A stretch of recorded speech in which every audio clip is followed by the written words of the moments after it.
श्री राधे। नमस्कार दोस्तों, आप सभी का हमारे YouTube चैनल भक्ति भजन प्रोडक्शन में स्वागत है। मैं विजेंद्र आज आपके लिए एक और नई कथा लेके आया हूँ। आज की कहानी है कि हमें हर पल ईश्वर का धन्यवाद देना चाहिए। एक बार की बात है, एक आदमी था जो मृत्यु के करीब गया, मरने वाला था। उसने अपने बेटे को बुलाया। बेटे को बुलाकर उसने एक बैग दिया जिसमें पैसे थे, कुछ चांदी के, और बेटे को कहा कि बेटा ले, तू ये काम में लेना, और कभी तेरे को ज़रूरत हो तो मैं तुझे एक 4 शब्दों की प्रार्थना बताता हूँ, तो प्रार्थना कहना, तो ये बैग तेरा थैला पैसे से भर जाएगा। उसने कहा ठीक है पिताजी। उसके पिताजी ने उसे वो 4 शब्दों की प्रार्थना बताई और अपना देह त्याग दिया। अब तो वो पैसा उपयोग करता, धीरे धीरे पैसा ख़त्म होने लगा। बिल्कुल ख़त्म होने वाला था तो उसने 4 शब्दों की वो प्रार्थना की तो वो बैग पैसे से भर गया। ऐसे करते करते उसे काफ़ी समय हो गया।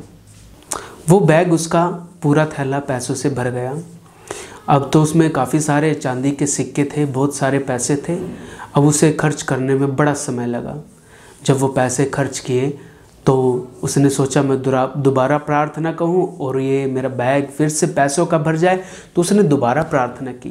लेकिन अब की बार तो कुछ होने को कुछ और ही मंजूर था। वो प्रार्थना उसे याद ही नहीं आई। अब जब उसे प्रार्थना याद नहीं आई तो बड़ा परेशान हुआ।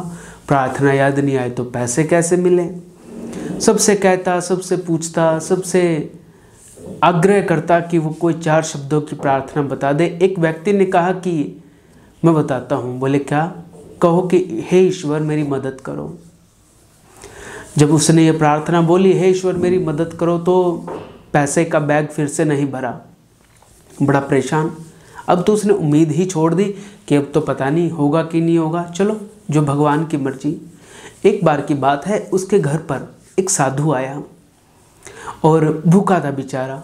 रोटी की याचना की। वो रोटी लेके आया और रोटी उसने खाने को साधु को दी। जैसे ही साधु ने रोटी खाई, रोटी खाने के बाद साधु ने कहा, हे ईश्वर तेरा धन्यवाद है। उसने ईश्वर का धन्यवाद किया। तभी वो शब्द उस लड़के के कान में पड़े और भाग आया। कहा, अरे संत जी, यही तो वो मेरी प्रार्थना के शब्द थे जिन्हें मैं खोजता हुआ कई सालों से भूखा मर रहा हूँ। मेरे पास पैसे भी बहुत कम हो गए हैं। तो उसने जाकर वो प्रार्थना फिर से की, हे ईश्वर तेरा धन्यवाद है। तो फिर से पैसे उसके थैले में आ गए। अब कहने को तो ये कहानी है, लेकिन इसका संदेश बड़ा ही प्यारा है।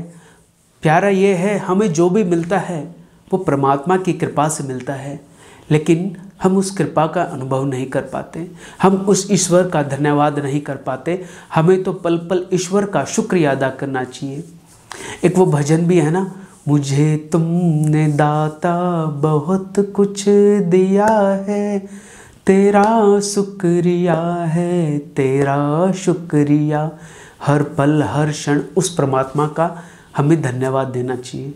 उसकी कृपा है जो हमें इतना मिला, नहीं तो यह भी नहीं मिलता।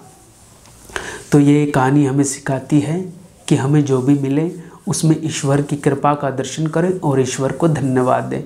तो ये कहानी मुझे सुनने को मिली, मैं आपके लिए लेके आया। आगे भी कुछ कथा कहानियाँ, किस्से प्रसंग आप तक लाता रहूँगा।